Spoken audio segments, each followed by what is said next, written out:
First, we have number 22, Serena Deering. This season, Serena has played in all 9 games for the Bobcats, while starting 7. In her career, Serena has played 67 games while making 24 starts, scoring 8 goals and recording 4 assists.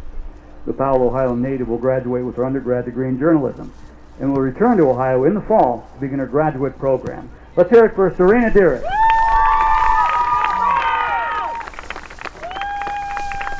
Next, we have number 19, Konstantina Janu.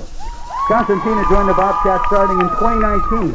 In the last 2 years, has played in 22 games for the Bobcats, scoring 1 goal and 1 assist. The Riga, Greece native will earn her degree in sports management, and we'll see her on the pitch again in the fall. Let's hear it for Konstantina Janu. Next, we have number 2, Paige Noah. This season, the Simpson, Ohio native has played in all and started 9 games for the Bobcats, recording 1 assist. In her career, Paige has played in 61 games for Ohio, starting 49 of them, registering a total of 4 assists. Paige will graduate with her undergrad degree in exercise physiology and will begin working toward her master's degree in the fall. Let's hear it once again for number 2, the denizen of the defense, Paige Noah.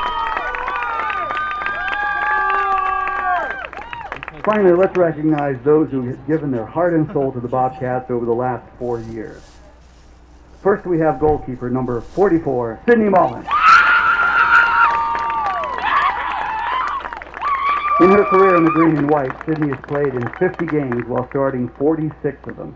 She has a career 1.18 goals against average and a .782 save percentage and 10 shutouts. This season, Sydney played in 4 games, allowing only 3 goals before she was injured.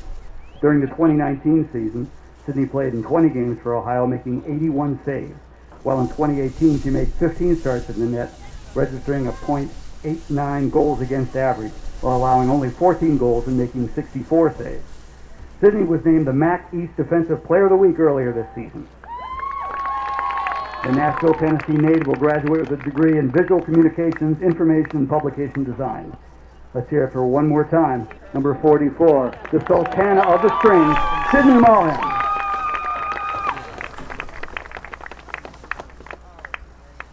Next we have number 21, Paige Papanassos. In her career in the green and white, Paige has played in 15 games, scoring 2 goals for 4 points. Her last goal came in 2019 against Southern Illinois, where she scored in the 88th minute of the Bobcats' 7-0 thrashing of the FUI. The Orland Park, Illinois native will graduate with a degree in Health Sciences and Health Services Administration. Let's hear it for one more time for number 22, Paige Papanassos.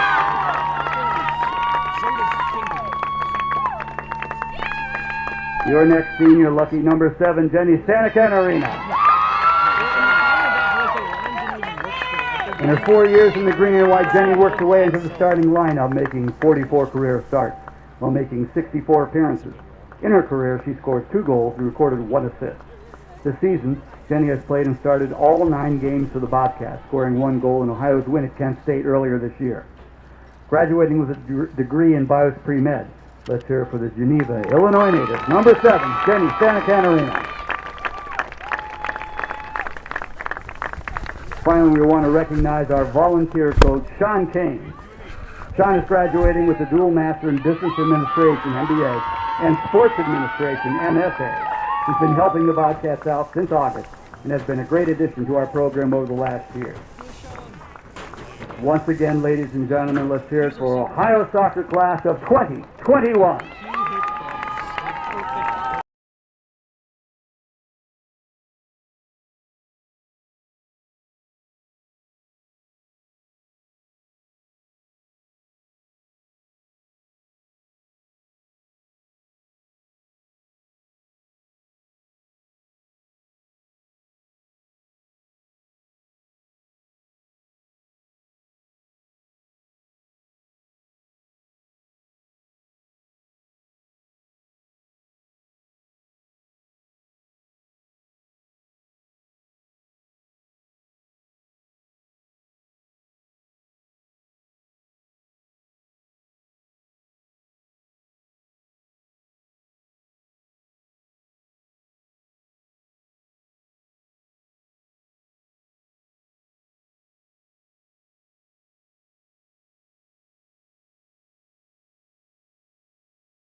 Good afternoon, ladies and gentlemen, and we are having a MAC soccer game here at Chesa Field as the Ohio Bobcats are hosting the Buffalo Bulls, and it is their senior night, Ethan.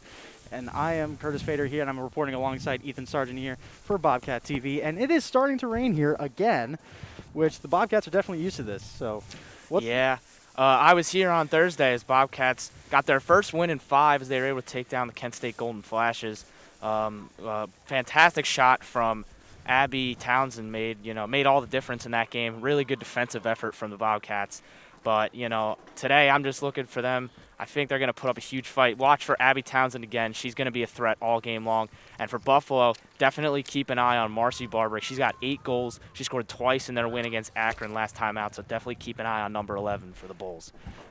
Yeah, definitely. But today is senior day, so we're going to give those senior Bobcats their flowers during these April showers. Now, most notably, what you guys are going to be seeing here, so Sydney Malum, who is a senior, she won MAC East Defensive Player of the Week, but then she suffered a season-ending finger injury against Kent State earlier in the season. That led her to be out for the year. But if you'll notice, she's in the starting 11, but what they're going to be doing is they're going to be doing a symbolic kickoff to let her start one more time. So they're going to kick it out of bounds, and then Sam Wexel, who's been manning the sticks in her absence, is going to come into the game. That's great. The fans are as rowdy as ever here. Yeah. Sydney Malum, what a player. She's been their main goalkeeper for the past 3 years. She will be sorely missed because when she went out, they went on a 4-game losing streak, and they gave up over 2 goals a game until recently when they kind of got things back together in their 1-0 victory. Yeah. And Buffalo, there is a lot on the line for the Buffalo Bulls today. They are looking to potentially get into the MAC championship game in a couple weeks' time. They have a 5-1-1 record, and if they win today, they could potentially lock in their place in the MAC championship game. So Buffalo's got a lot on the line today. A lot of inspiration for both sides, trying to go out with a bang for the seniors while also trying to not have their season end here for the Buffalo Bulls. It's definitely going to be an interesting matchup here.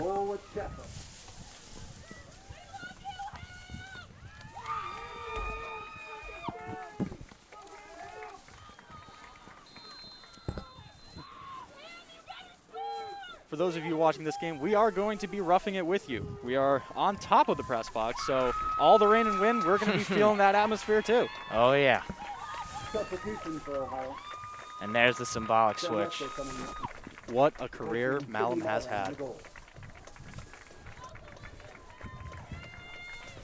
Now, in goal is Sam Wexel. She's a junior from Irwin, Pennsylvania.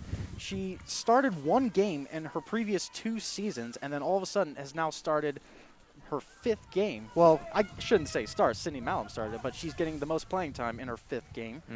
And she got her first shutout against Kent State, so she will have a little bit more confidence coming into this one.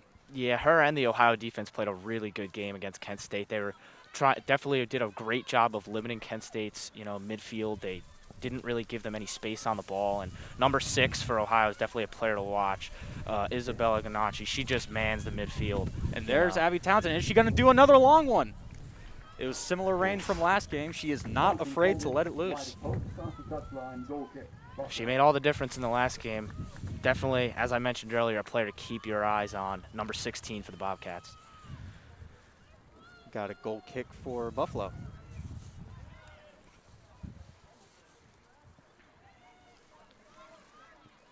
Looks like Buffalo's playing a back 3, so a little bit more offensive. They want to get that goal. They want to get a win. Tie might not cut it, so they're going to have to really amp it up here.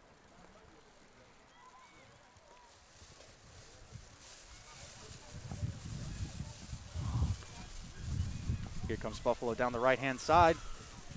Senior Paige Knorr takes care of it. Knorr is a senior, but with the new MAC rules of eligibility, she will be able to return next year and will do so. And the rain has just started to pick up a little bit here at Chesa Field, so this could get interesting. Watch for the ball to maybe start skipping around and for the play to get a little bit sloppy here, as the rain could definitely have an effect on this one. Ohio is used to this weather. They just played in the storm the other day. And there you see it. I remember I was seeing them coming out of the locker room, and they just had that reaction of, oh, no, not again. Here comes Morgan Kolika with the throw. Morgan Kolika, she's a very shifty right back. She's what we call tiny but mighty. She can just get around anybody if she really wants to. Bobcats are having a tough time playing out of the back. The weather might be a factor here with their possession style.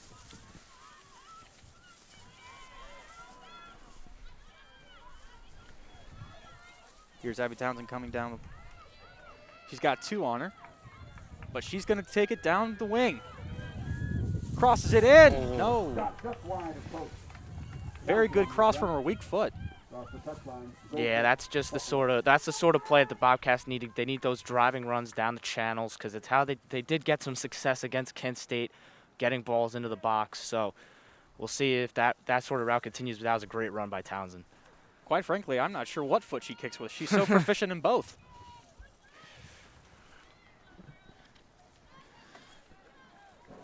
Flick on by Leah Wengender for Buffalo, out of play. 0-0 still the score with about 5 minutes in.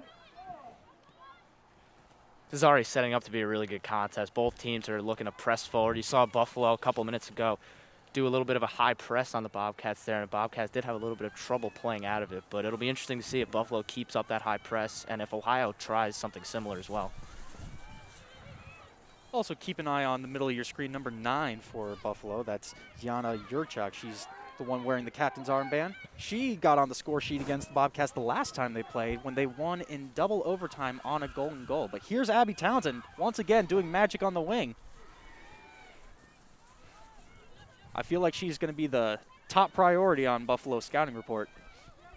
She's already causing all sorts of problems for the Buffalo left back. Yeah.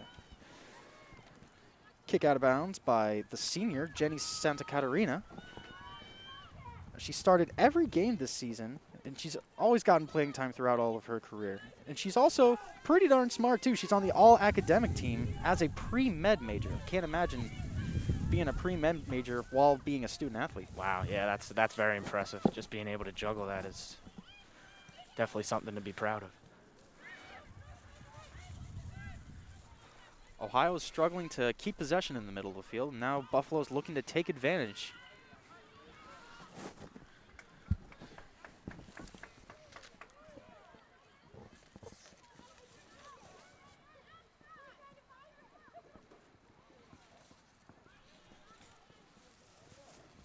Another throw in for the Cats.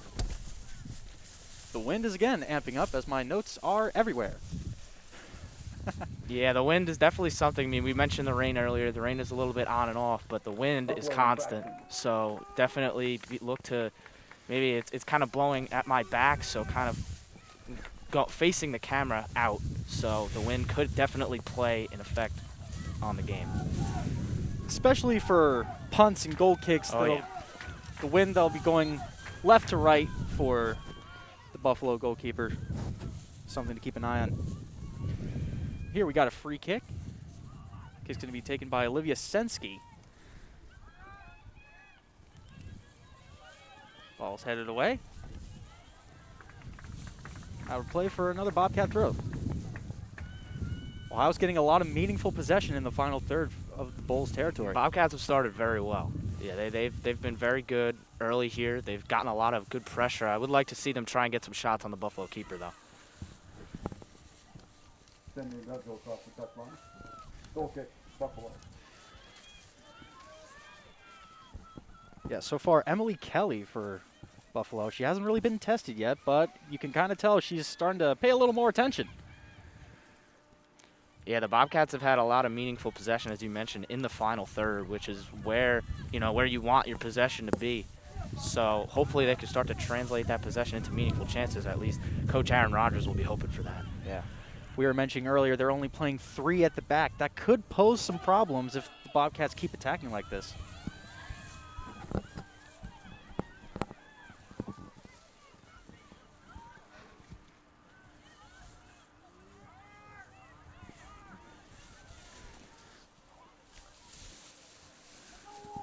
Once again, the Bulls are struggling to keep the ball out of their own half.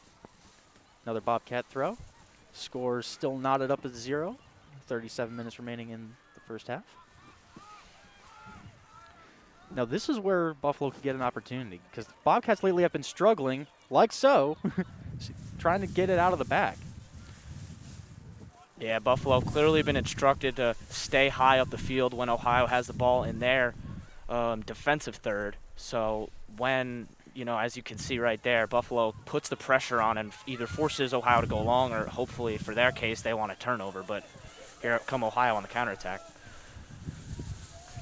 But yeah, that center back partnership between Olivia Sensky and Ella Bianco, they're going to have to really talk to each other to make sure that nobody's in behind them, trying to keep the clean sheet. Definitely.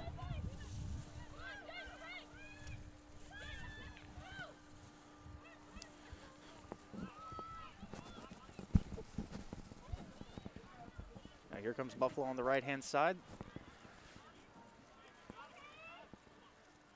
They're really trying to exploit Paige Nor's side, but they're not really getting anywhere.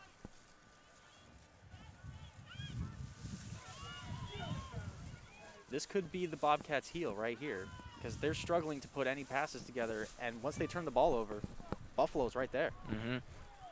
Yeah, definitely have to keep an eye on that, as I've been mentioning throughout most of this so far, is that, Buffalo are tending to stay high, and here we see it again as, Buffalo momentarily took the ball back in the Ohio corner, so they definitely have to be aware of that. No. So as you see there, Abby Townsend switched and was in the middle. That's kind of the system that they're employing here, that they're always fluid. Townsend with some great effort there. Try and keep that in, but it was to no avail. She and fellow senior Constantina Gianu are switching there. And now Buffalo has another opportunity. Well defended by Bianco. That's the worry for the Bobcats right there. You do not want Marcy Barber running through on goal like that because that is where she is lethal. She's got 8 goals in 7 games, as we mentioned earlier. She is lethal in front of goal, so you do not want to give her many more opportunities because she's bound to take one sooner rather than later.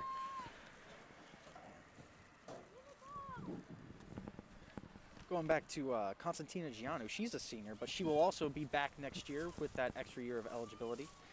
She was the all-time career goals leader for Ohio Valley University before she transferred her junior year to the Bobcats. Now she's playing up top, and she's sinking back in defense. There she is on the ball, passing to fellow senior, Paige Papanastos.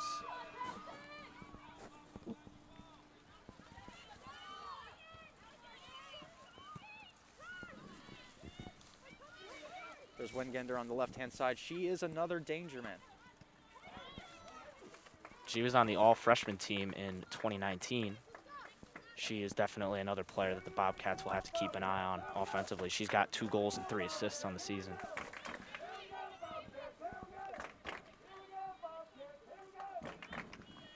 One thing I've noticed is that these fans, they travel. Oh, yeah. Whether it's Peden Stadium at the football stadium while Chesterfield was under works, they were always there supporting the Bobcats. And now there's even more with Senior Day. They're loud and proud. It's awesome to see all these people here just watching a soccer game. It's fantastic to watch. You got some fans. Buffalo infraction. Abby Townsend taking a rough foul from Hannah Callaghan, junior midfielder from Rochester, New York.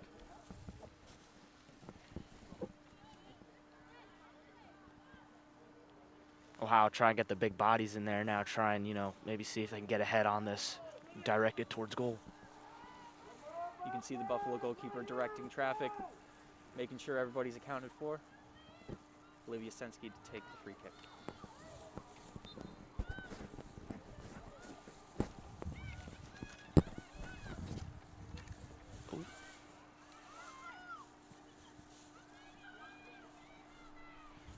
Fumbling in the box, and it was taken care of by Buffalo. Let's see if Bobcats can pin him in here. No funny business from the Buffalo back line, and now this could be something.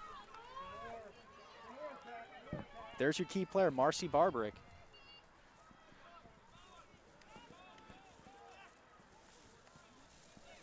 There's a cross in, bobbled, but still collected by Sam Wexel.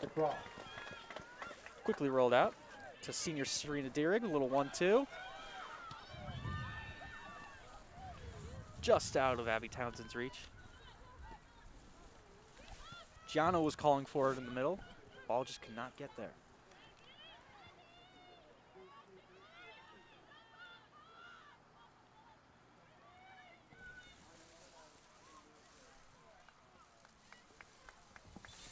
Miscue by Emily Kelly. Substitution for Ohio. Number 18, Shay Robinson, coming into the game. Okay, Papanasa. Now here comes Shay Robertson. She is a freshman phenom. She typically starts, but due to senior circumstances, she's coming into the super sub role. She has been a menace for the Cats, especially when Abby Townsend hasn't been getting on the score sheet. Shay has always been there to pick up the pieces. Yeah, she's just coming back from injury. In the game against Kent State on Thursday, she made her return. So it's definitely a big boost for the Bobcats to have Shay Robertson back because she is a difference maker, as you mentioned. She is another player that can come off the bench and or start. But in this case, she's coming off the bench, and she's going to make a huge impact on this game. About 15 minutes through the first half, score still at 0. Started out in Bobcats' favor, but lately Buffalo's been getting their teeth into this game. And here they intercepted it. Not a lot of players out wide for them to pass to. They're very congested. Paige Knorr with the throw. It seems like Buffalo are employing a variation of like a 3-4-3 formation with 3 center backs, and then their wide players are typically tracking a little bit farther back to kind of cover the wings. Yeah. Bobcats coming out with a pretty standard 4-3-3 with a central defensive mid. That's Jenny Santa Catarina, the senior, holding it down defensively in the midfield.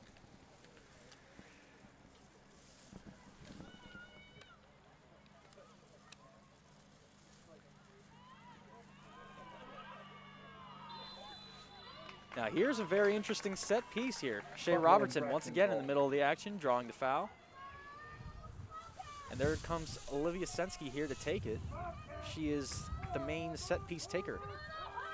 Let's see if she can whip it across that Bobcats can get ahead on.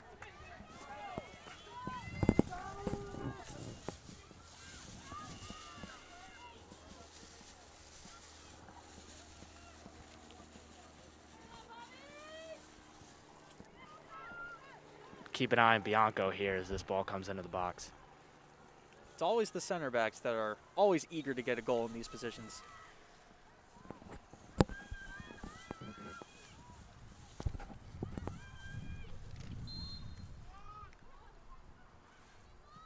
Oh, she's going for goal. Oh! Off the post. What a great effort. That was the first shot on target coming from a set piece. Goal kick taken quickly for Buffalo. Best chance of the game for either team so far. Score still 0s. 28 minutes left in the first half. Bobcats were able to pin them in. Now they're going to look to take advantage quickly.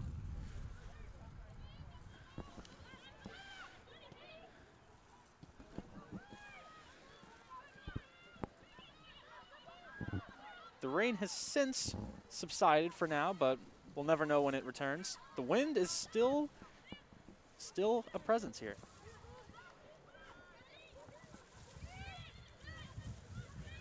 Buffalo once again with that high press, winning the ball in a great position. Can't make anything out of it though. Right there, they had a 2v2 and they just couldn't connect.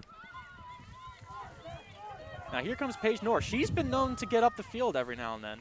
The through ball to Abby Townsend could not meet the target.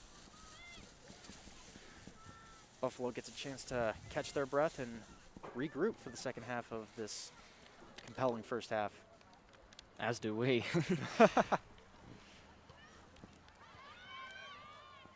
been a good half, though. Back and forth. Both teams have had good opportunities, and both teams are kind of this game. I have a feeling it won't end 0-0.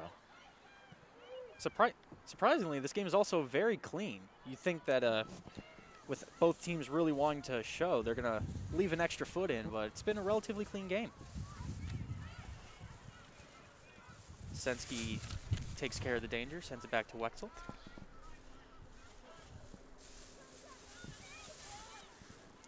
Perfect ball out to Santa Catarina.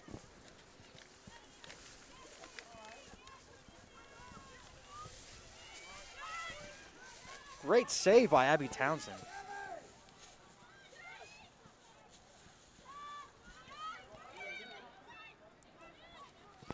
When you look at her run, she seems like just another player, but she just gets there so fast.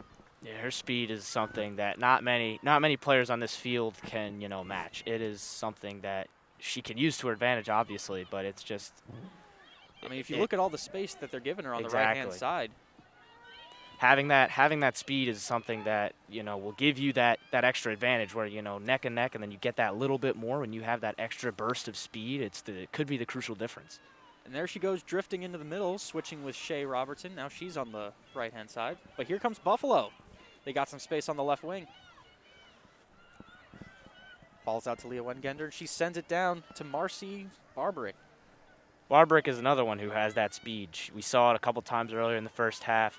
She's another one who could use that speed and just breeze by defenders with ease.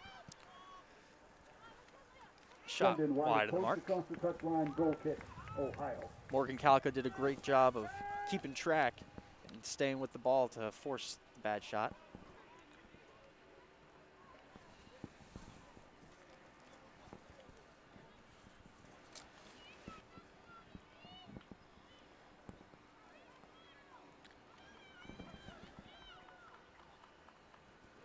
For those of you just joining us, it is senior day at Chesafield.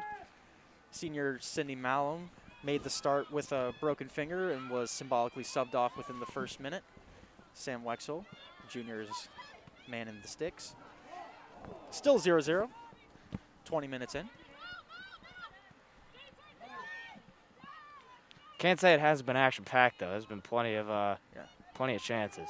Not all 0-0 draws are created equal. Definitely.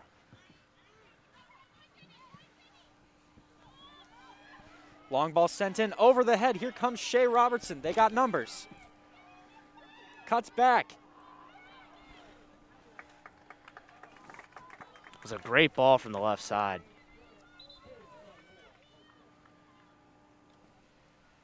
Here comes another substitution for Ohio. Substitution for Ohio. Number 24, Carson Prigge coming into the game. For Constantine Zano.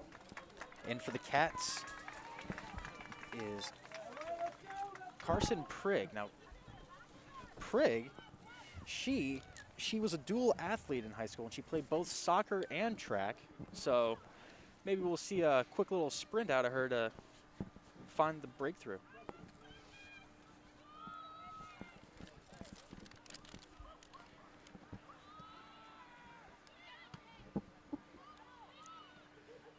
Chested down by senior Dierig.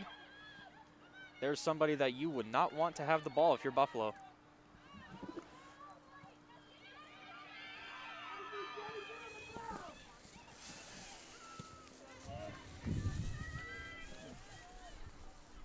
Olivia Sensky's having a great game. She's minimizing those two strikers up top. Very dangerous for the Bobcats in the past, but so far not a factor today.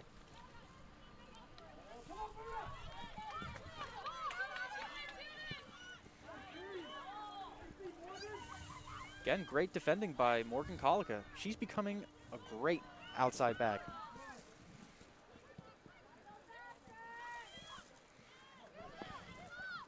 Yurchak tried to lay it off for Buffalo, but Bobcats are once again there to defend.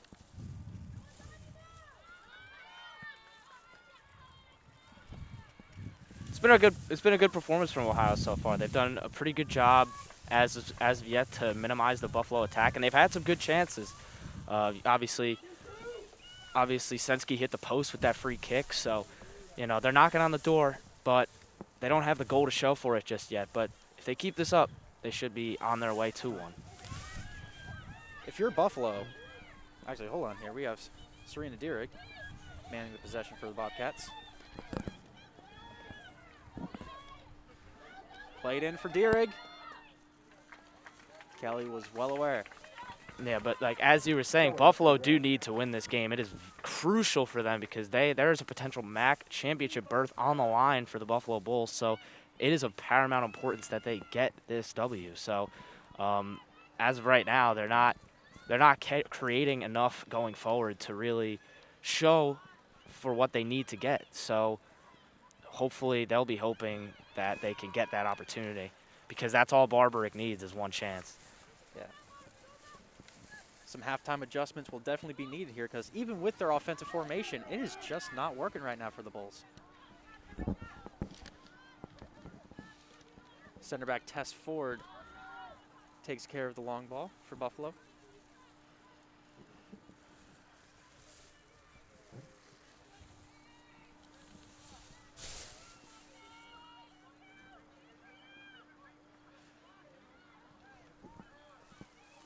Buffalo's finally succeeding at playing out of the back. Now they have numbers, which is what this formation that they're running is totally for. More great defending by Sensky there. Just blocked off the run.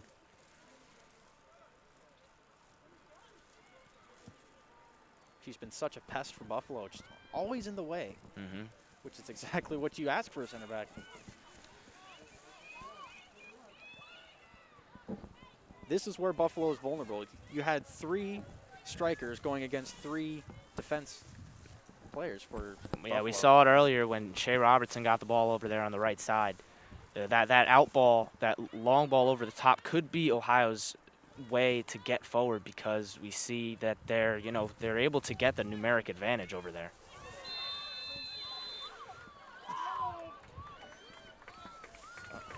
Buffalo infraction. There's junior Abby Callaghan getting the yellow card.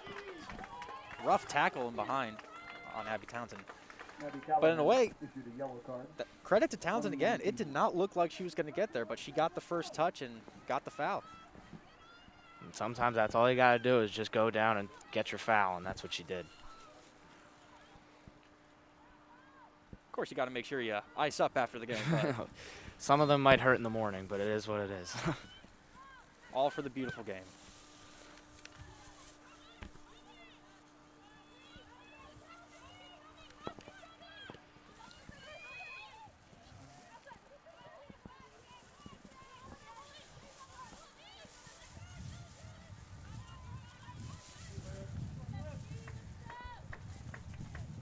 Danger man Marcy Barbaric, she has been very quiet. Morgan Colico's doing a great job alongside Ella Bianco to make sure she doesn't really cause anything too dangerous.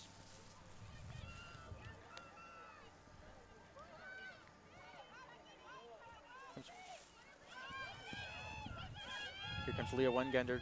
Great job keeping on to the ball. She caused the Bobcats some problems the last time they met.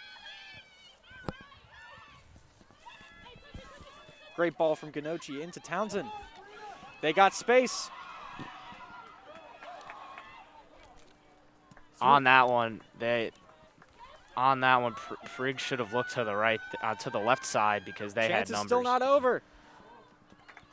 There was a runner coming down the left side, and the attacker had pushed forward, and she had all sorts of space on the left wing. Crossed by Robertson, gathered in by Kelly. That was another chance where you wonder if Shea Robertson stayed wide and kept the center back kind of in between Shea or Abby Townsend. That's kind of pick your poison. Exactly. You're almost toast Not either what way. you want if you're Buffalo. You obviously want to score, but you can't suffer things like this. Now you're seeing all these mismatches where that was nearly a 3v1. Yeah, it's causing Buffalo problems because Ohio's formation almost stacks up perfectly because when Buffalo pushes forward, they leave numbers forward, and it leaves those 3 center backs exposed at times, and we've seen it multiple times now. So we'll see if Ohio can take advantage of that mismatch. So far, it hasn't come back to bite them, but it's looking like they could break down any minute. 18 minutes left in the first half. Score still 0-0. And there's a through ball. I mean, at this point, the run of play, it doesn't really matter when the score is still 0-0. Any goal matters. Exactly. Yeah, that was a good opportunity. Once again, Barbaric has gotten in some decent positions, but she hasn't really been able to find that missing touch to get her the shot that she needs. She had her defender, Olivia Sensky, beat, but the ball was just a little bit too hard. For the Bulls. And he drew that into the game for Caitlin Wall.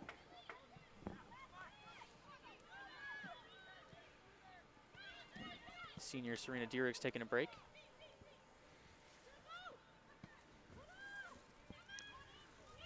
But you can still see Buffalo still asking questions, trying to find a weak spot. Brilliant ball from Shea Robertson. Pass.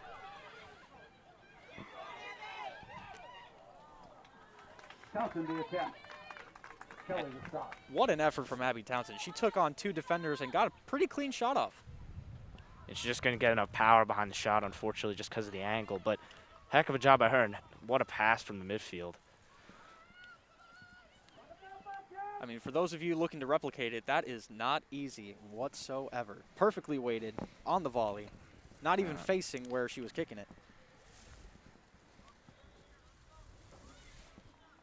If that was me, it probably ends up in the stands. If it was me, I would have Charlie Brown whiffed.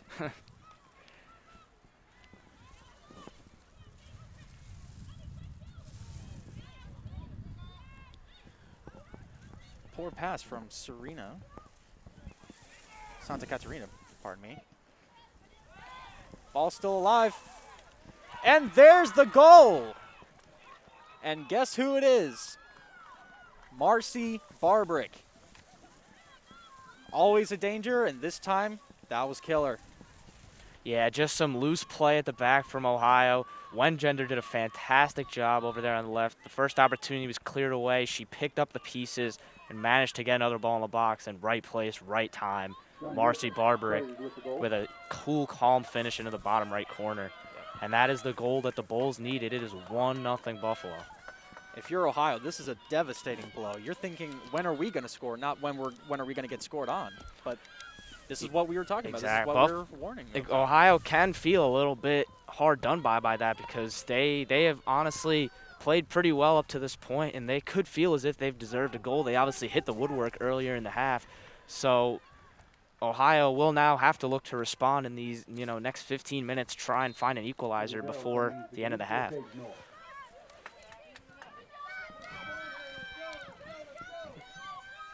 Bobcats just made a substitution. In at left back is Olivia Darrow, the sophomore from Cuyahoga Falls.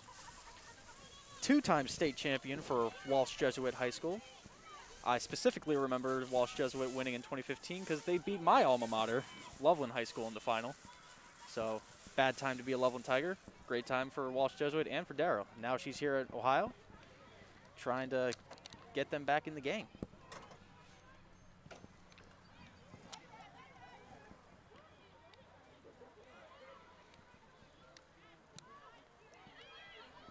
Yeah, and as you said, Ohio are down right now on the scoreboard, but they could certainly feel as if they could push on and equalize in this game. As you can see here, Townsend running down the wing. She's caused problems for the Buffalo defense all game. And here she goes again. Oh, shot just wide. Townsend's attempt just wide of post.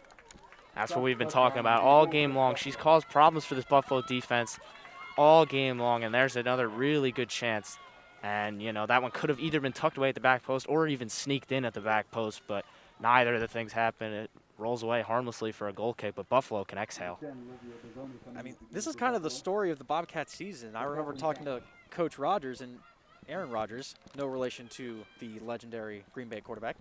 But Coach Rogers, he would always be saying how they played well, but the scoreboard would just not match, and they would always get nickeled and dimed and just could not get the results they were going for. Yeah, I spoke with Coach Rogers after the game on Thursday, and he gave a glowing talk about how good Townsend has been and how kind of unlucky she's been, and she's been kind of down on her luck, and she puts that absolute thunderbolt into the net on Thursday, and she's been fantastic this game. Really, the only thing she doesn't have to show for it is something on the stat sheet.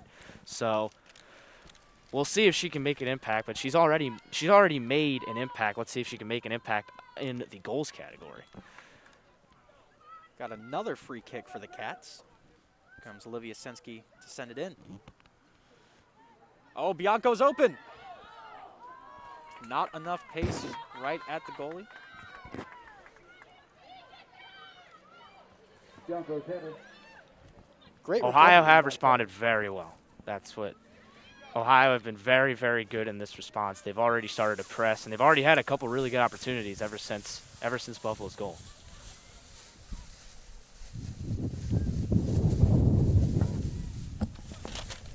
"13 minutes left in the first half. Scores 1-0 Buffalo. Got their goal about a few minutes ago against the run of play. As you said earlier, Leah Wengender did a great job keeping the ball, staying on her feet, delivering a ball, and Marcy just tapped it right in. But now if you're Buffalo, you're playing this offensive back three. You're sort of getting torched on that left-hand side where Townsend has just been always beating her defender. Do you add that fourth defender to kind of shore up your lead to ensure that you get the win? Or do you go for more and try to defend by scoring? So for what you could think here is the simple switch for Buffalo here would be just to go to a pretty standard 4-4-2. You take one of your strikers. You could either move them into midfield and take a midfielder off, or you could just take the striker off.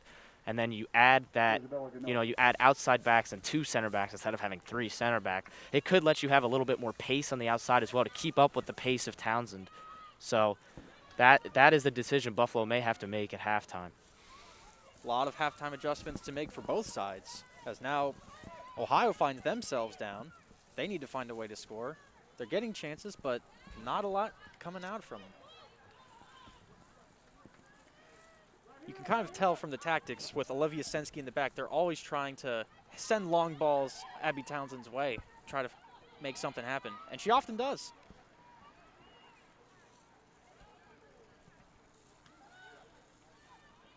Shot from Dara Block, still alive.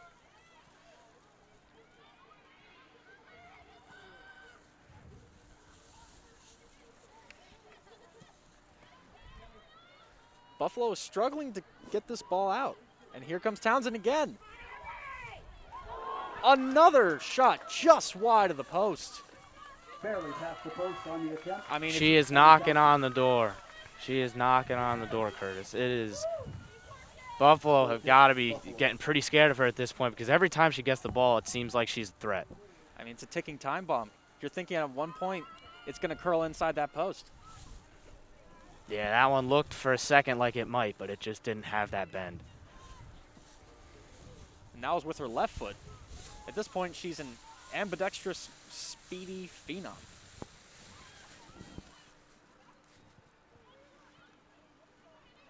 And here she is on the ball again. Passes it to Shea Robertson.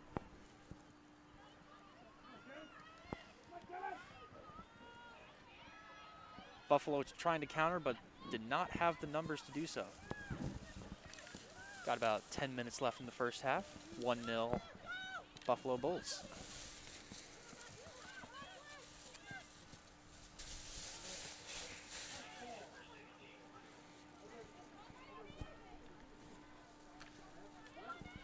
Townsend giving her defender another run here. The defender wins this battle. Yeah, Tess Ford is definitely sick and tired of seeing 16 coming right at her. This time she had enough and dealt with it pretty swiftly. Here's a Buffalo free kick.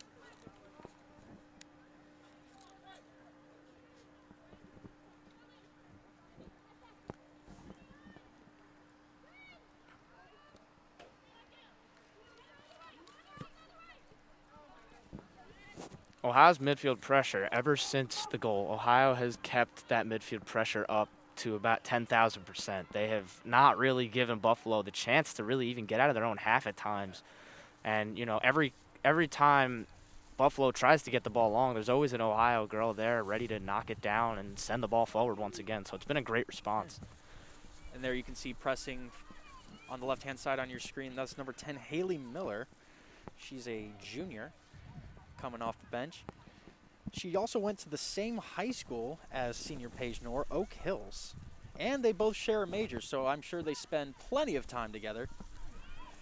Have good chemistry on that left-hand side, but currently Paige is out. But here she is on the ball. Here's Haley into Shea Robertson, could not handle it. But once again, Buffalo's struggling to get it clear.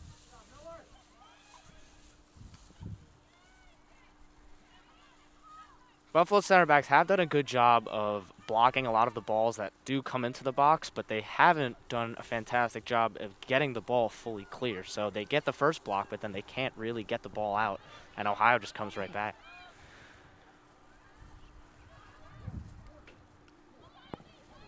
On the ball is center attacking midfielder Heather McGuire. She made quite a name for herself her freshman year last season, and now as a sophomore, she's likes to play in that super sub role. Favorite players are Messi and Rose Lavelle. Two respectable players. And Ohio, Rose Lavelle, Ohio hometown hero. Yeah. Abby Townsend finally gets a breather. I think she's had enough sprinting for the half, don't you think? Oh yeah, she's she's worked that Buffalo defender probably to her limit. Get that lady a water. Currently 7.5 minutes left in the first half. Bobcats still trail 1-0.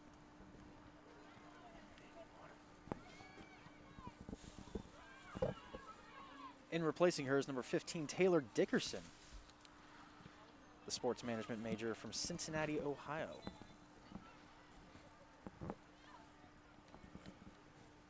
Laura Bogner, number 2, coming into the game for Buffalo.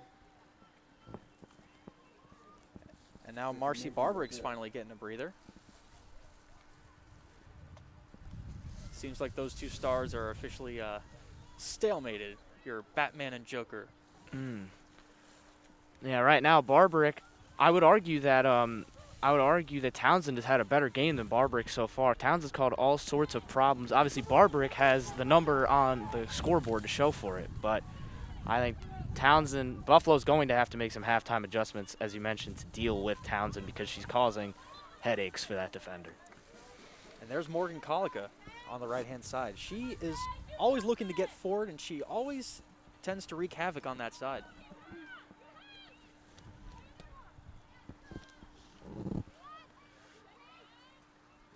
Now Buffalo has some space in the middle.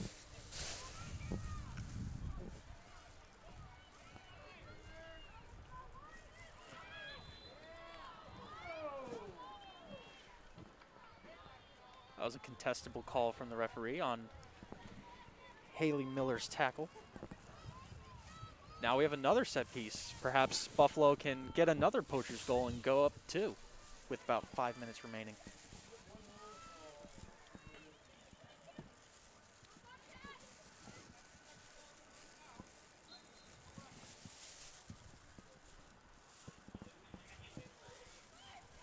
Ball comes in, still not dealt with.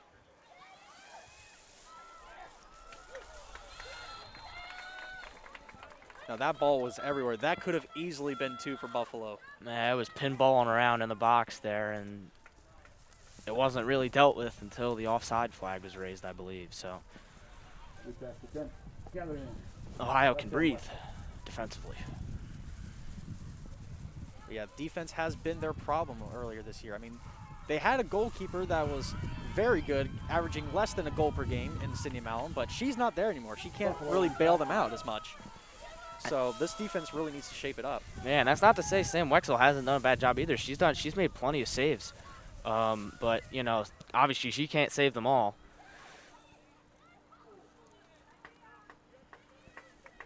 And that defense really needed that confidence boost that they got from the clean sheet against Kent State. It just gave them a whole new mindset, you know, coming into this one. Just having that, getting that 0 on the scoreboard just gives you all sorts, as a defender, it gives you all sorts of confidence. So I'm sure that defense came into this one on a high. And, you know, they shouldn't be feeling too bad on themselves because they've only given up 2 shot on goals to now. But Buffalo, unfortunately, have their goal to show for it. It's that classic FIFA match where you do everything but score. But you just get nicked on one lucky shot. Although it wasn't really luck. It was not a lucky shot. Great, It great was ball played in. Excellent finish from Barber. some of the best soccer we've seen all day from Buffalo. It was great play down the side from Wengender, and then Barbaric with a clean finish. Throw in for Buffalo on the right-hand side. Or the Bobcats' left-hand side, from whatever perspective you want. Wexel's been very good distributing out of the back. And here comes Kalika on the right-hand side. Plays into Dickerson.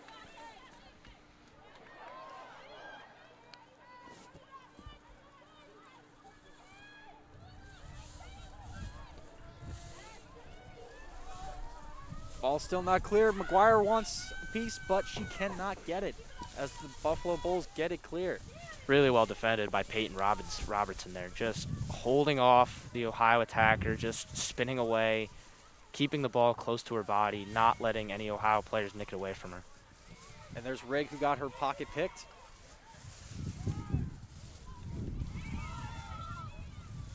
Buffalo gets a handball. Ohio free kick. Score still 1-0. Less than 3 minutes left in the first half. It's been a good first half. A lot of back and forth. Ohio will probably feel a little hard done by to be losing, but they'll definitely take some confidence from the fact that they've caused Buffalo problems defensively. They certainly have tested the goalkeeper a couple times, and Abby Townsend's had a couple shots on that right side that have, come very close. So Ohio will definitely be cautiously optimistic as they head into the second half because they've had the opportunities. Also, one thing they could be thankful for is that they're dry. I know I'm thankful. The rain has not yet moved through, hopefully, knock on wood. It continues to stay that way, at least for us up here on the press box. But if the rain does end up moving in, it could definitely have a huge impact on the proceedings. We saw it in the Thursday game against Kent State, where in the second half, rain did end up moving in, and it had a huge impact on the game. You saw players started to slip. The ball moved a lot faster. The game got a lot sloppier in midfield. So if that happens again, that could certainly happen again because the ball moves a lot quicker when the ground is wet.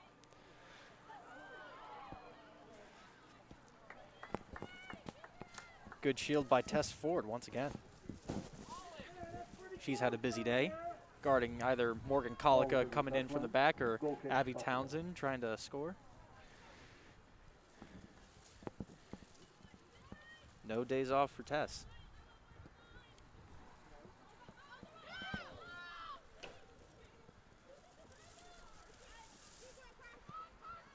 Great hold-up play by Gianni Jurczak, and now the ball's on the right-hand side for Buffalo.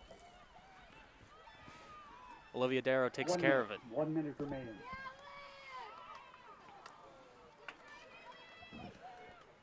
Buffalo. Darrow did a good job there of just holding it off. Buffalo's got probably one last chance to make something happen before they head in for halftime.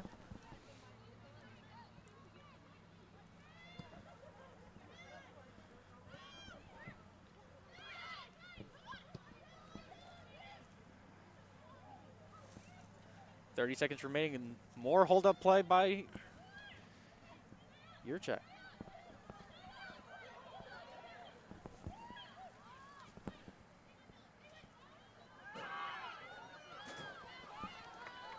And that should just about do it. There's some danger on the left-hand side, but Ella Bianco was there to take care of it. 5, 4, 3, 2, 1, 0. And that does it for the first half. Your score, Ohio 1. Just kidding, sorry.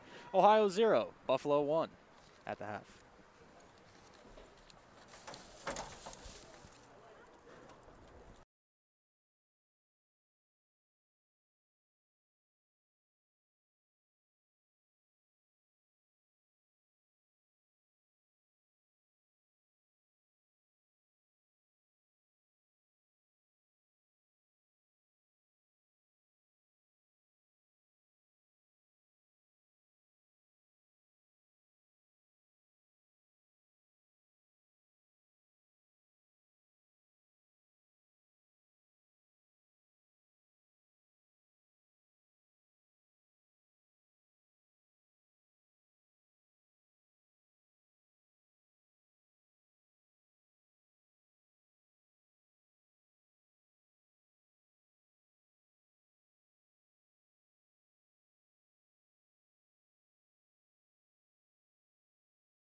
Welcome back for the second half. It's currently Buffalo 1, Ohio 0.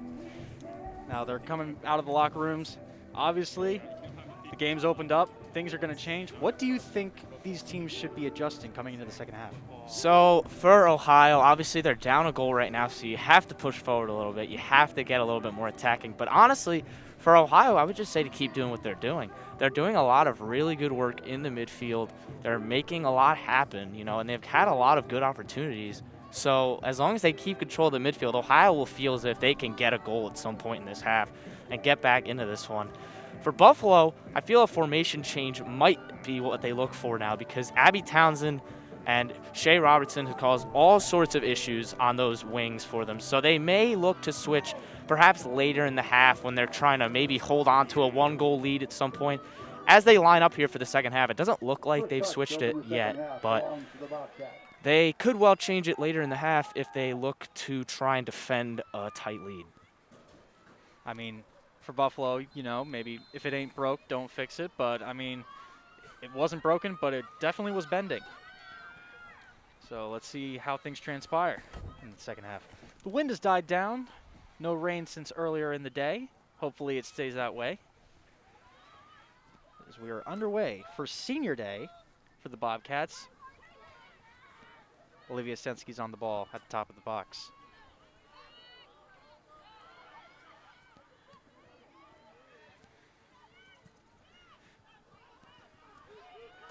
Here goes the ball over the head.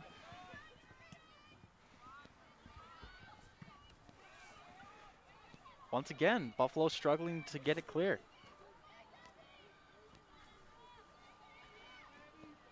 There's Dierig. Does a great job. Well done from Dierig. Cross from Abby Townsend was subpar. Townsend's attempt. Behind post, cross the touchline, goal kick Buffalo. But you can already see the impetus from Ohio. They're already pushing farther up the field, trying to get more and more pressure on that Buffalo defense because it worked at times in the first half. They don't press as hard as Buffalo does, but as you can see here, they're starting to kind of make just cutting off passing lanes and just making it a little bit harder for Buffalo to play out of the back. You can tell that they're starting to get very serious. Some of those seniors that were starting earlier, like Giannu and Papanastos, they're not in the game anymore. We have Shea Robertson who's calling for the ball. She's in there now. And, here comes a ball on the left-hand side. There goes Marcy. She's got a clean look. And great grab from Sam Wexel. There was a cross in over the 6-yard box. She was trying to link up with Gianna Yurchak, but Sam sniffed it out. Good goalkeeping to not just make the save, but to keep the hands on it, because that's always, you see that all the time in soccer when, a keeper saves it and then it gets spilled and then there's an attacker there for an easy tap-in. But not in that case. Good goalkeeping.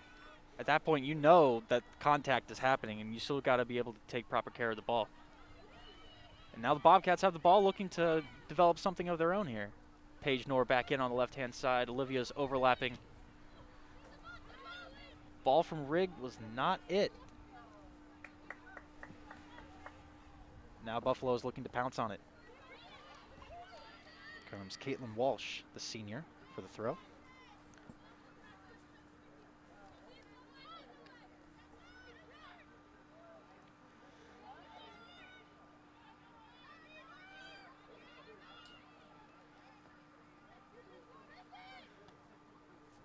Paige Knorr dealt with it, but the clearance from Sensky could not get beyond the Buffalo attack. And they're still coming down on their goal.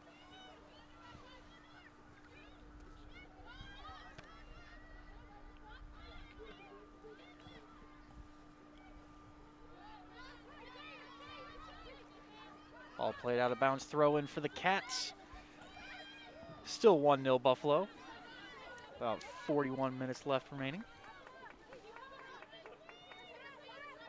Paige Knorr with the throw.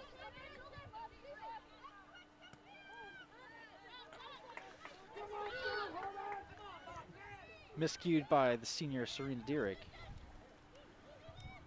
While she is being celebrated, Dierig will return next year for the Bobcats with that extra year of eligibility. But there's a shot. Blocked. Still alive. Here comes Marcy. No! Once again, just great defending by the Ohio defense, just getting bodies in the way, just not letting that shot even reach the goalkeeper. But in the end, it was an easy pickup. I mean, those teams are opening up, and you can easily see Ohio giving up a second. And at the rate that this game is going, a second one might be deadly.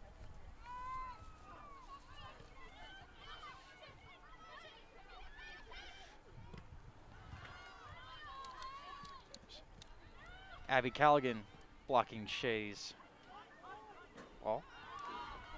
And there's Townsend, who got her pocket picked. Buffalo's looking to quickly counter. There's the two danger men. Barber sends it in. No Buffalo Bulls around.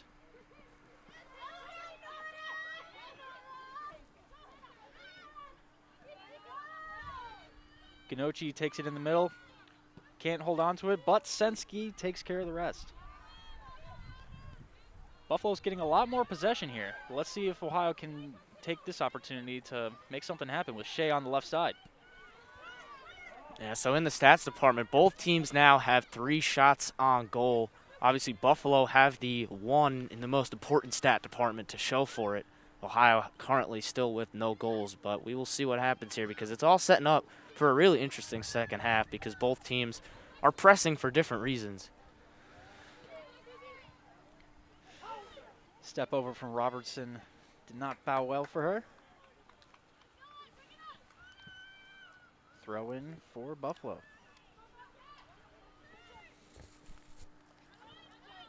Interesting story for Buffalo. As you know, before the games, we always look for awesome trends, rosters, and all that. But I stumbled upon this woman named Sarah Reed. Now, she was born with spina bifida, had surgery at 2 days old, and has since been paralyzed from the waist down. But through a program called Team Impact, Buffalo's head coach, Sean Burke, signed her to the team in 2016 when she was only 9. And she's there with the team. They gave her her own thumbnail, her own jersey number. She's number 26. She's currently 14 now, but she still has a spot on the roster. They still have a description of the elementary school that she went to. So great feel-good story and amazing thing that Buffalo is doing to really brighten up her day and her experience while dealing with such a horrible illness that she has. Yeah, that's awesome. 1-2 fails for Buffalo. Olivia Sensky again takes care of it, delivers a great ball to Abby Townsend. On the ball now, not a lot of people around for her to pass to. And now here's some space on the left-hand side. Here comes Paige Knorr. Ball over the top for Shea Robertson. Almost, but could not quite get it to her. Emily Kelly collects for the Bulls. Was a good work by the Buffalo keeper there because that ball, you know, if it bounces around in the box, you never know what's going to happen. She just comes out, collects it, calm as you like, making it super easy for her and lets her defenders take a breath.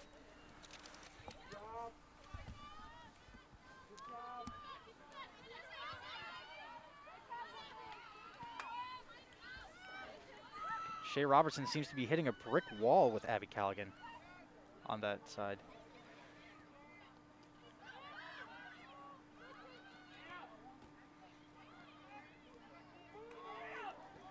Bobcats are very calm on the ball in the final third. Almost a little too calm. A little too lackadaisical there.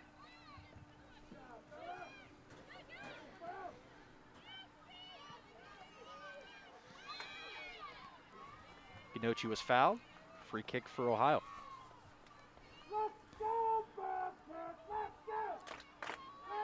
Buffalo in practice. Fans here are trying to build some momentum for the Cats to find an equalizer. A lot of fans showed up today. I remember at halftime seeing two little baby toddlers wearing white T-shirts with painted number 7 jerseys, honoring Jenny Santa Catarina, the senior. Her swan song is today. Hopefully it ends better than what it currently stands now, as they're down 1-0 with about 36 minutes left. Yeah, I think Buffalo has come out a little bit stronger here in this second half. They've started to kind of make a little bit more inroads in the midfield area. You're starting to see that sort of kind of back and forth between Ohio and Buffalo start to go Buffalo's way in the midfield. But obviously Ohio have gotten forward a little bit more, but there's a head collision there, but it doesn't seem like – looks like the players are okay. But as I was saying, like Buffalo and Ohio are both kind of in the midfield, but in the first half it was all Ohio, but now Buffalo are starting to kind of push in there, make an impact. Yeah, that connection between number 9 on your screen, Gianna Jurczyk, and number 11 on your screen, Marcy Barbrick, is clear as day. They're making great progress in breaking down this Bobcat defense.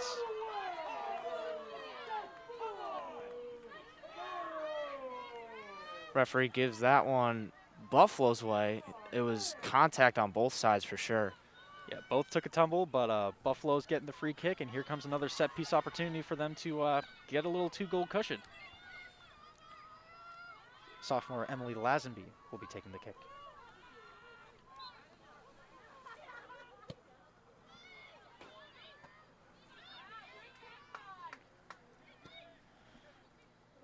Oh! What seemed harmless from Marcy Barbrick was clearly not what it looked like, as it was bobbled and nearly taken from Sam Wexel. And here comes the defense struggling in the back once again. This time the ref bails them out. But you can definitely see the kinks in their armor. Yeah, the Ohio defense has had a little bit of trouble with the Buffalo press. Speaking of press, here comes Serena Dierig. Shot from Abby Townsend. Blocked. They're still alive there, but Buffalo takes care of it. And now they have a 2v2, but numbers are coming back for Ohio. I don't think the Buffalo defender knew all that much about that block. She was on the floor kind of just after the tackle. Townsend sends the shot in, and it just hits her right in the midsection. She was not expecting it. Goalkeeper was out of position, too. If it was on target, we might have an even ball game.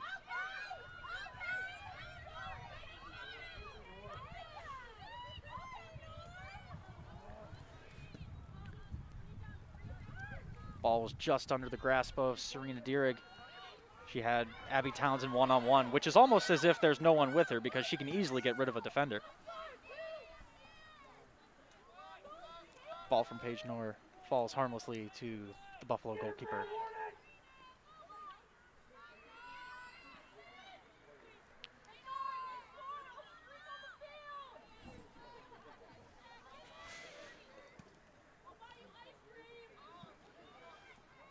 Bobcats fans are getting a little antsy, starting to offer bribes of ice cream and other fun treats if they score.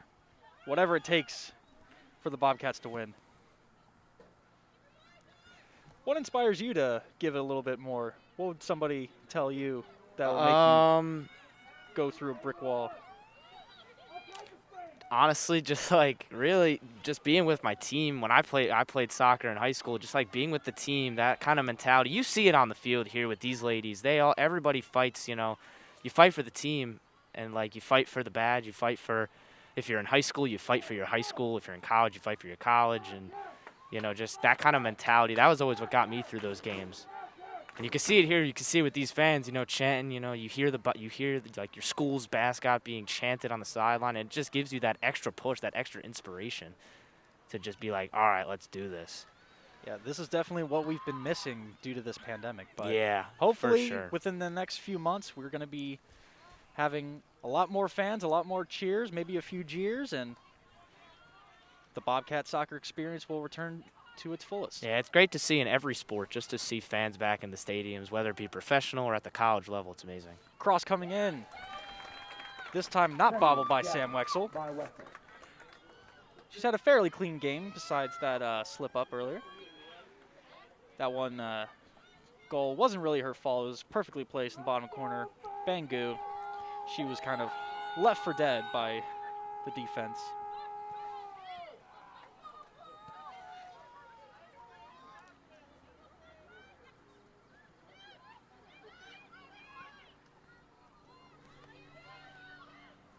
Here comes Buffalo, and here comes another shot just over the bar. That was from Leah Wengender. Wengender on the attempt. Or Wengender. Call a post across the touchline. Goal kick, Ohio. Pair of substitutions. Coming in for Buffalo. Still 1-0 Buffalo. About 30 minutes left in the second half. Ohio's got a goal kick. And he drew that attack into the goal. This is probably a point where he's starting to get a little bit antsy, thinking, well, we got to start creating some more chances. It's getting a little stagnant here. We're down if you're Ohio.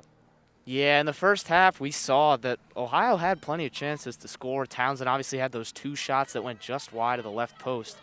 But, you know, now in this second half, it's been a little bit more in Buffalo's favor. They've had a lot more of the possession. They've had a lot more of the chances. Offside to call. Let's see if Coach Aaron Rodgers has anything more in store for them tactically wise.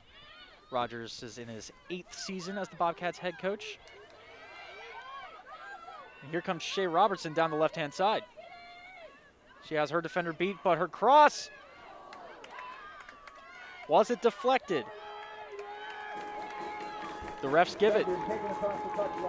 Once again, Abby Townsend just flies in out of nowhere. That was a ball that, you know, it seemed like it might be routine for the Buffalo defense, but Townsend just gets in there, makes it awkward, makes it tough for the defense to deal with, and she gets a corner out of it. So, you know, now you get a chance to throw your big bodies forward and, you know, potentially get a body part on the ball and get it in the net, and that's all you need.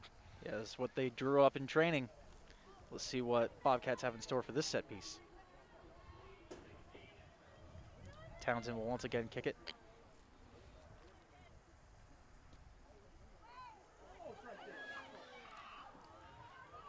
Cleared away by Buffalo for the goal kick. Back to Aaron Rodgers. Before he came to Ohio, he was actually the head coach of the UK soccer program, and he led them to their first NCAA title in 2012 and made 2 straight appearances in 2011 and 2012 in the NCAA final. So he's definitely got quite the resume and should be around for a while for the Bobcats.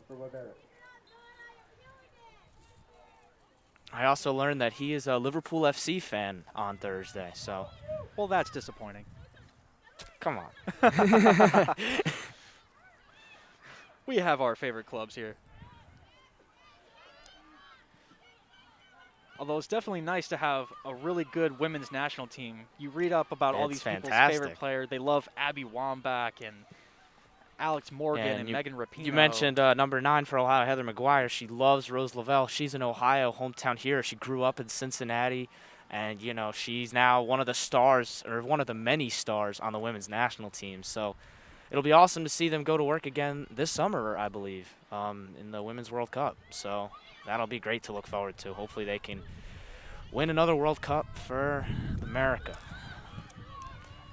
I believe it's the Olympics, actually, but they did have success in the World Cup in 2019. Rose Lavelle did score in the World Cup final against the Netherlands. Right. They just had a friendly against Sweden. They've been unbeaten in 38 straight games, which is quite frankly incredible. Doing amazing for women's sports. Here's Buffalo on the ball. We can only hope that the guys can catch up to that level, but they're starting to reach a talent level with guys like Gio Reyna, and Christian Pulisic, players like that. Those are the guys you want to see playing for the men's national team. So hopefully they can qualify for the World Cup, which would be, unfortunately, that would be an improvement on the last one. Yeah. It's definitely happy to see soccer growing in this country. It's amazing. As a sport, you know, as an American kid, you know, seeing soccer, you know, kind of be fifth fiddle. It's awesome to see how big the MLS has gotten, how many teams are here. You know, here in Ohio, we have 2 teams, Columbus and Cincinnati. You know, it's just really cool to see all these rivalries, all these MLS teams, and it's just the biggest thing that it does is it just gives an avenue for more people to just watch soccer, and it's awesome. You see all the great work that is done, you know, on broadcast, because now we see a lot more teams, a lot more soccer like on national television. You see the Premier League, you see Bundesliga, La Liga on American television, which was not a thing 10, 15 years ago. It's just awesome to see the rise of soccer in America. Yeah. Not to mention the NWSL is getting a lot of Yeah. press because they're expanding. Angels FC, a lot of famous celebrities in Los Angeles are pitching in to get another soccer team out there. Yeah, that's another awesome sports league, especially for these women. Just to watch, you see how good those women are in the NWSL, and like, there is women's soccer in Europe as well, but the NWSL is on the same pedigree. There are a lot of very, very good American and foreign players that ply their trade in the NWSL, so that's fantastic to see. But for now, we're still on the collegiate level, and there is still a MAC title to be potentially had for Buffalo as they try to close it out. And this game is starting to get a little tight. It is starting to get a little bit back and forth here, and Another both yellow teams card are starting to dished out. Yeah, both teams are starting to just I don't want to call it emotion spilling over just yet, but both teams it's definitely boiling. The pot hasn't boiled over just yet, but it's definitely boiling. Yeah. Ref's going to have to put a lid on that pot. It's the second yellow card of the game for Buffalo. A set piece opportunity for Ohio. They trail 1-0 with 25 minutes left in the match. If the score stays tied, if they find an equalizer, we go to 2 overtime periods of 11 minutes or of 15 minutes each. If they're still tied, the game ends in a draw, but it's golden goal. So whoever scores wins the game on the spot. That's what happened the last time these two played. Oh, big save. Ball tipped over. Headed on by senior Jenny Santa Catarina, but it was straight at the goalie, and she had the reflexes to tip it over the bar. It's a corner kick for the Cats. And then these last 5 minutes, the Bobcats have just upped the pressure a little bit. They've started to make some inroads. They've forced a couple saves out of the Buffalo keeper. And I mean, just look at the bench. They're all standing. No one's sitting down. They're very into this game. Buffalo defended these set pieces very well. This time they do a very good job clearing the ball. Morgan Kolika's on the ball. Now she's facing a lot of pressure.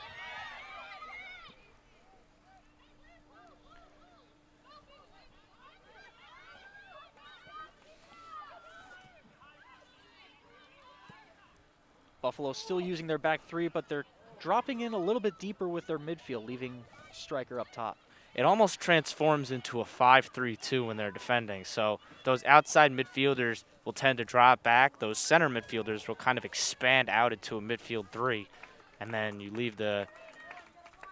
can leave the strikers up top.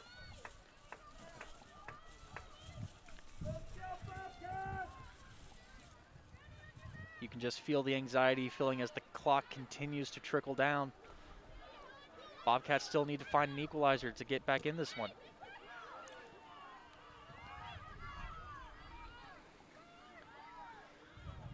Here comes Buffalo with some space in the midfield. Passes it out left. Some Bulls are gathering in the box. Will they get a delivery?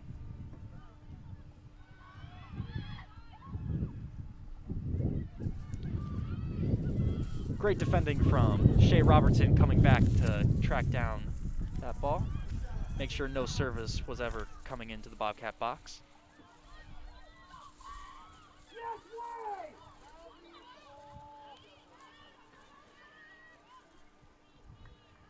Both teams making switches here, as we're just about halfway through with the half. And Ohio are knocking on the door. In these past 5-10 minutes, as I mentioned earlier, they're just starting to up the pressure. Looks like the coach is getting a little mouthy, and he's going to be in the ref's book.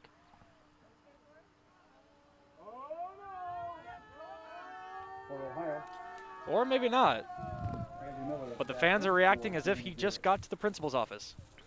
He is definitely in the ref's office right now. He's having a discussion with the ref. He did remonstrate a little bit after a couple of the calls the ref has made in the past couple minutes. So this might be a last warning sort of talking to by the referee. Obviously, both teams want to win this game so much for different reasons. Temperatures are definitely going to flare these last 22 minutes.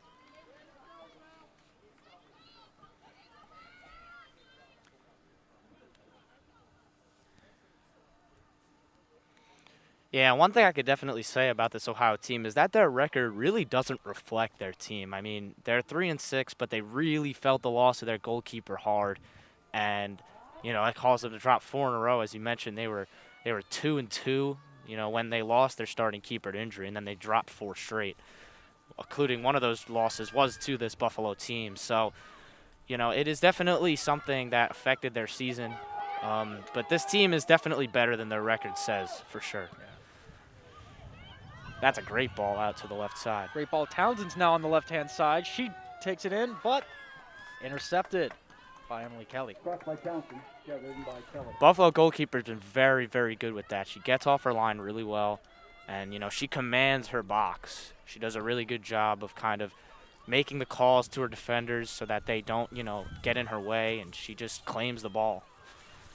Very clean performance from her as well. Doesn't leave anything to chance. Always very safe and secure with her hands. Yeah. Another ball in. Here comes Abby Townsend. She sets up. Oh, what an extending save. Turned away by Kelly. Full extension fingertip save to keep the Bobcats at bay once again. What a stop that was. I mean, full extension.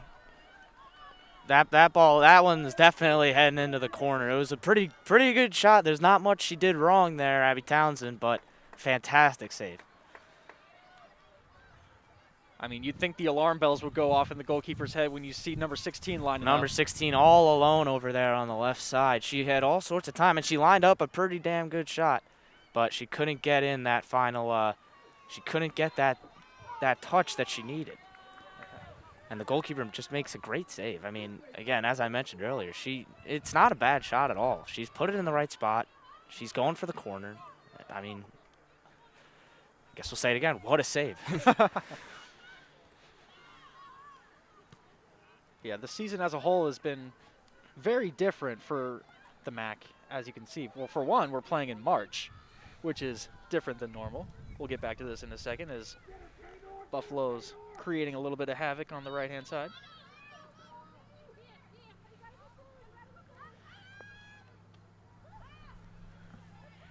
Great ball handling from Peyton Robertson to keep the ball off 2 defenders and get a Buffalo throw. So the MAC is different this year.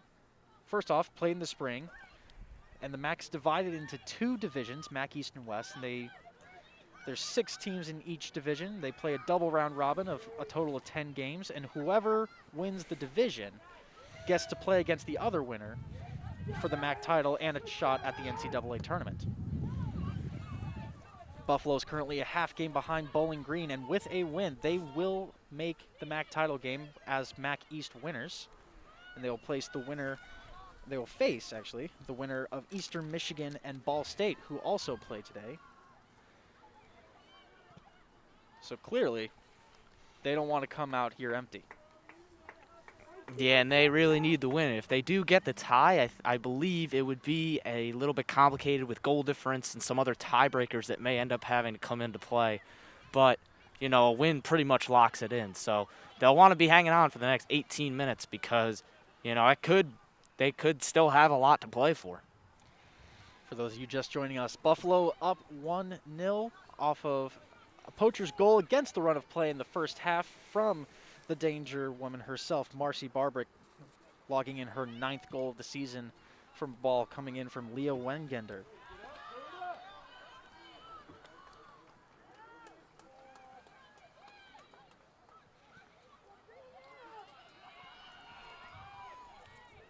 Bobcats are finally putting some good passes together. Paige Knorr is spreading out on the left side, but the pressure is forcing Sensky to play it back to her keeper.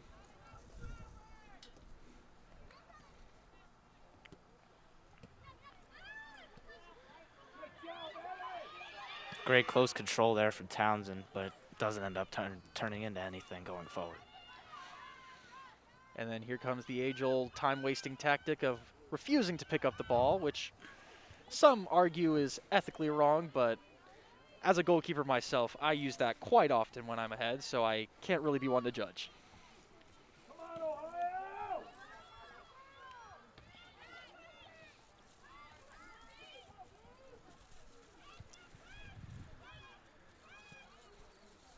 You can see the Bobcats are starting to press a little bit harder. And here comes Morgan Kolika. Move. Oh, unlucky there for the Bobcats. What a run there from Kolika. She just splits the midfield with that just kind of out of nowhere. She just decides to go on a run. And then she lays it off for Townsend, but she just couldn't work the angle for the shot, and it turns into nothing. I mean, her official title is defender, but she is so offensively talented. I mean, you just saw what she did. She was silkier than a spider web. Reminds me of Trent Alexander-Arnold. Very much so. I mean, if she curls in a 90th minute winner, I called it. At least the corner was taken quickly. That it was. Bobcats facing some pressure, but Buffalo's going to take it back a little bit, drop into coverage.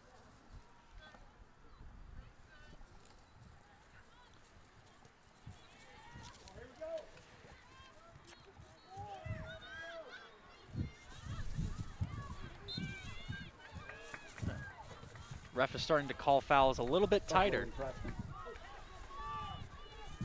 Townsend still draws a foul. She's calling for it on the left-hand side, but since he's going to wait, she's going to push people in the box. She wants to send another long one. Less than 16 minutes to go. Bobcats still trail 1-0 to the Buffalo Bulls.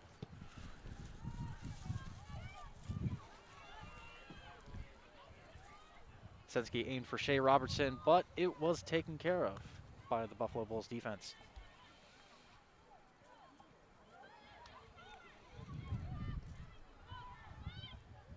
Here comes Prigg on the ball.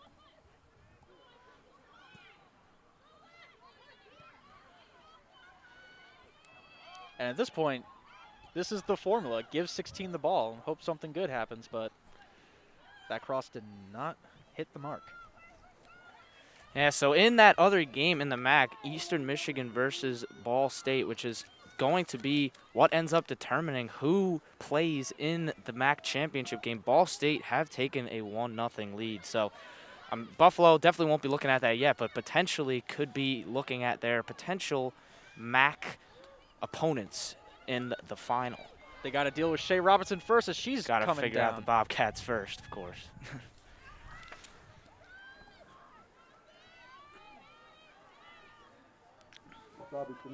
Once again, collected safely by Emily Kelly. As time continues to trickle down.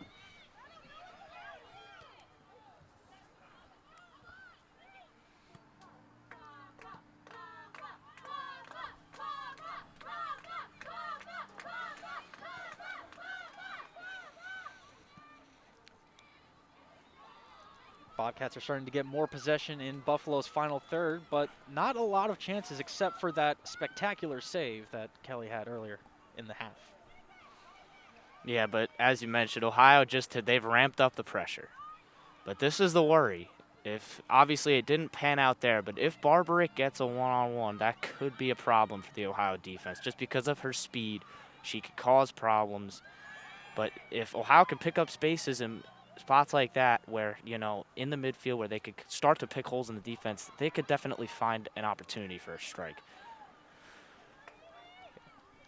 Shea and Townsend have switched sides. Townsend's trying to find the weak spot in the Buffalo defensive line. About 13 and a half minutes to go in this one. Bobcats looking to find an equalizer to send it to extra time.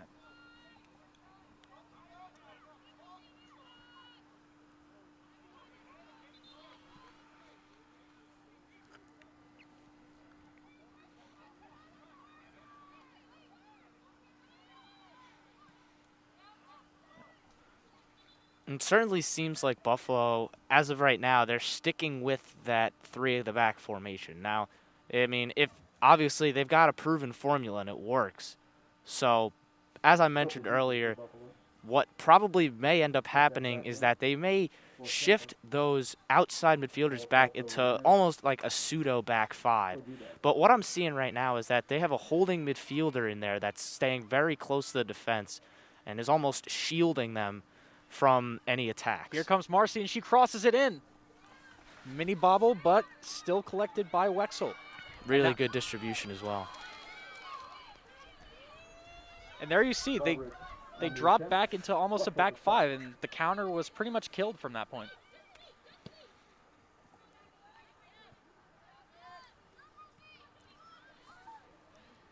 As you can see, the senior number 9, Gianna Yurchak, is back in the game for Buffalo. Those two tandem together with Marcy and Gianna. Deadly combo. Ball played quickly from the free kick for Buffalo.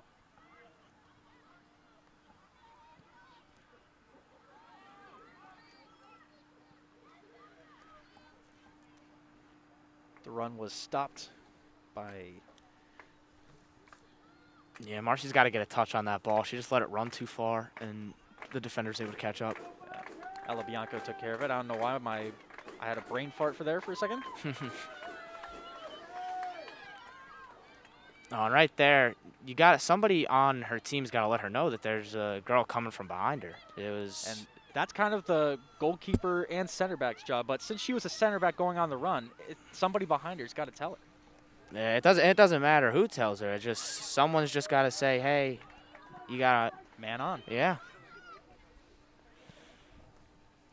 About 11 minutes left. Still 1-0 Buffalo.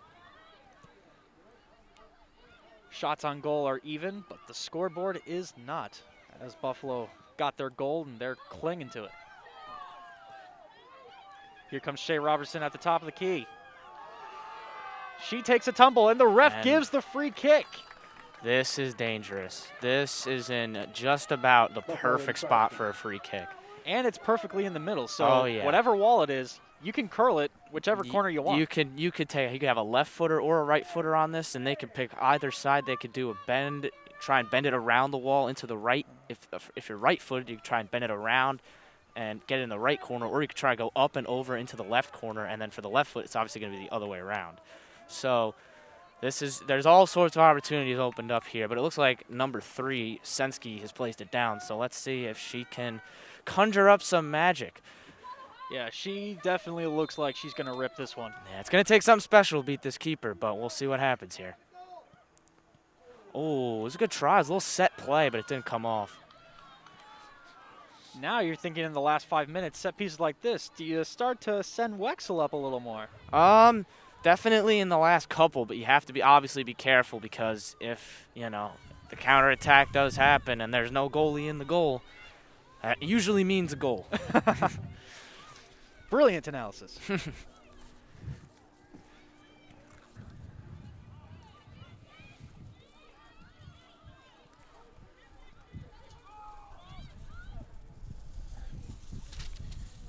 The wind is starting to make its presence felt again.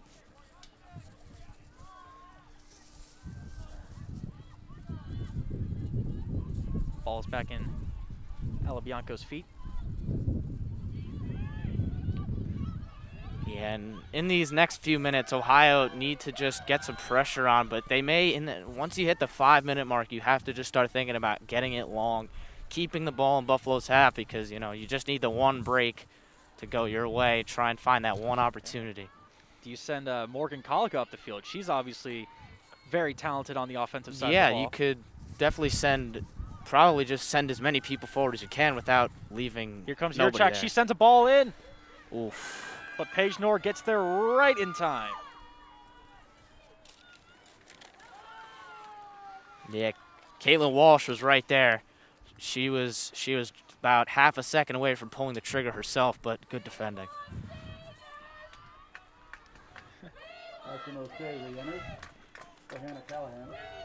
Now at this point, the fans are getting a little bit antsy, because obviously you had a lot of seniors starting here today, but ever since they got taken out earlier in the first half, they haven't really seen the field again.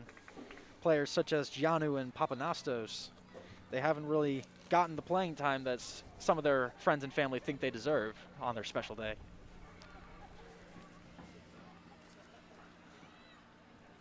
What Buffalo have done really well here in these past 2 to 3 minutes is that they've slowed the game down. Ohio they had some momentum going. They had a couple opportunities. They were starting to push forward. And in these past couple minutes, Buffalo have just calmed things down a little bit. They've kept possession. They've kind of just de-escalated proceedings a little bit by just kind of keeping the pressure off of the defense and goalkeeper for a few minutes here. And now, Ohio, they're going to have to start getting desperate pretty soon. They're going to have to start flinging things long instead of trying to possess and build something. So we'll see how these last 7 or so minutes shake out here with that. Yeah, I mean, their center backs are usually hanging around outside the 18, but they might need to start pressing up, maybe set some offside traps to just keep them up the field. And here comes the tactic from the goalkeeper, getting the extra 2.4 seconds desired.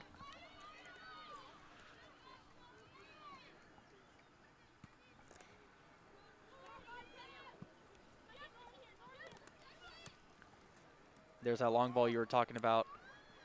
But any old flick on that could send in Townsend or Shea Robertson behind is definitely one that could be dangerous.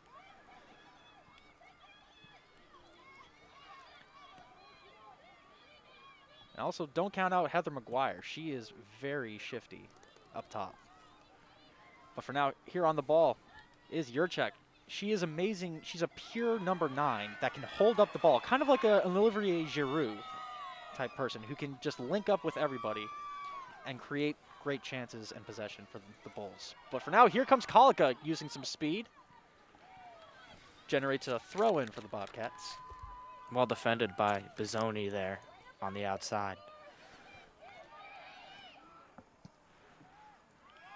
Shot from Ganochi had a little speed on that, easily taken care of by the Buffalo defense. Ball stays in. Here comes Marcy on the left-hand side. Looking for support. She's found one. And that ball just goes haywire. Sending over the touchline, goal kick, Ohio. About 5 minutes left. Time's winding down. The amount of time for Bobcat to find an equalizer is diminishing by the second. Yeah, you're starting to get to the point now where you just have to get the ball up the field. You have to try and hope you get some sort of break where you could try and just find something.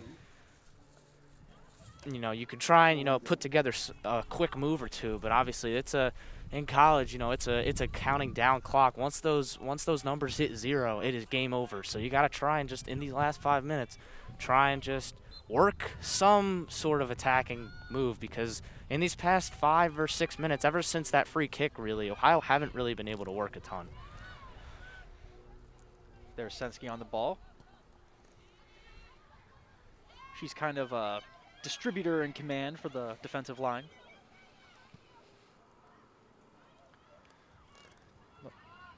And now if you're Buffalo, is it time to send it to the corner flag, or do you still want to kick the ball around? I think you should just be trying to just keep the ball as much as you can. It doesn't have to be in the corner flag. I mean, obviously that would be optimal for them. But what you want if you're Buffalo is you just want to keep the ball. If you're winning, you just want to keep because if you have the ball, the other team can't score, obviously.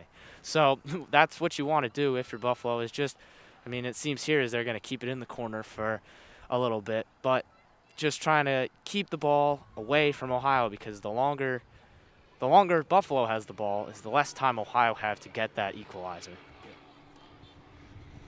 Obviously, when they get a throw in, just walking to retrieve the ball, seeing those seconds just bleed and bleed. But they got caught off sides, and so Ohio's going to get a chance to boot it up the field. About 3:45 left in the contest. It was booted up the field, but unfortunately out of bounds.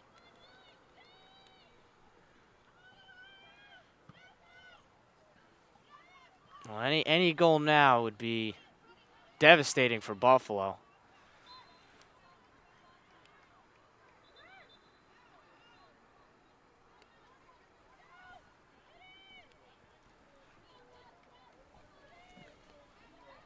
Buffalo would press him.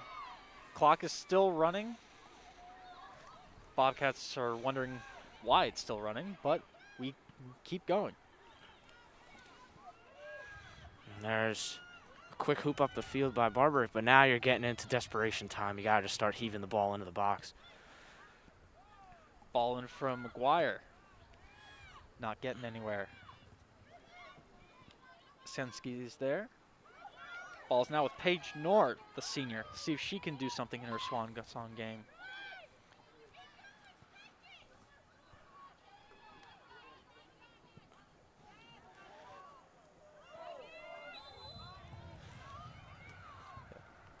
Offside the call. She was offsides, but I don't know if McGuire should be fit for number 9, considering the fact that she's 5'3".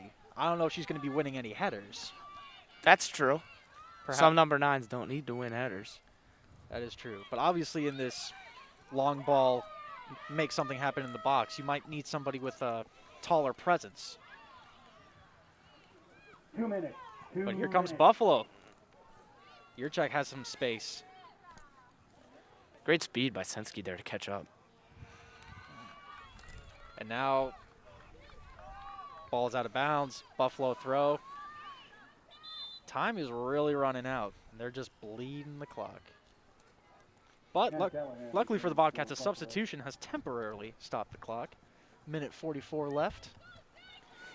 With a win, the Buffalo Bulls will become MAC East champs and will take on the winner of the Eastern Michigan and Ball State game for the MAC title and a spot in the NCAA tournament.